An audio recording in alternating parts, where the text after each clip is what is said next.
Doutora, meu intestino é todo desregulado. Uma hora solta, uma hora prende.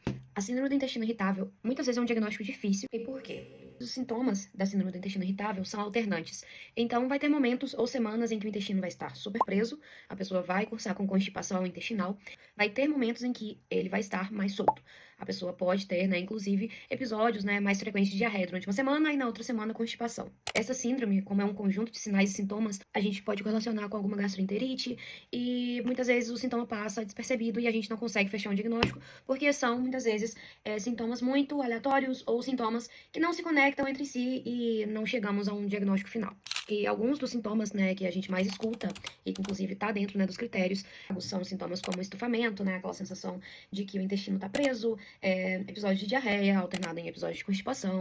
Então, são sintomas aí que gastrointestinais que é super comum hoje. Outro ponto muito importante é que os próprios pacientes já conhecem alguns dos alimentos em que eles se sentem mal ao consumir. Então, é super importante, né, a história clínica, realmente, de saber quais são os alimentos que eles consumindo vão piorar esses sintomas, para a gente, né, conseguir, antes de tudo, descartar outras doenças que também cursam com esses mesmos sintomas. E a síndrome do intestino irritável, ela não tem um exame diagnóstico específico para ela, a gente não tem um exame de imagem, um exame de laboratório, não temos somente alguns critérios clínicos em que somente o médico pode definir, e a gente leva um tempinho, né, até a gente descartar todas as outras patologias para a gente conseguir chegar no diagnóstico final.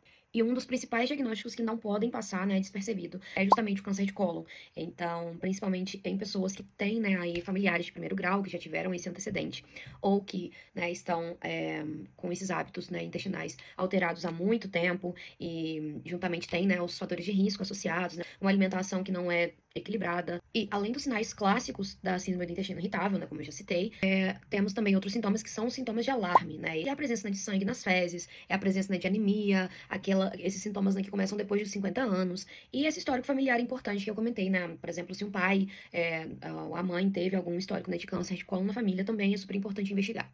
Hoje, né, pelo Ministério da Saúde, nós temos a colonoscopia, né, de rastreamento do câncer de cólon, então que deve ser iniciada a partir, né, dos 50 anos. É super importante esse rastreamento para descartar, né, uma dessas principais causas de também, né, desses sintomas gastrointestinais. Então, se o seu intestino vive alternando, né, de constipado, diarreia, você deveria procurar ajuda médica para investigar um pouco mais a fundo sobre os seus sintomas.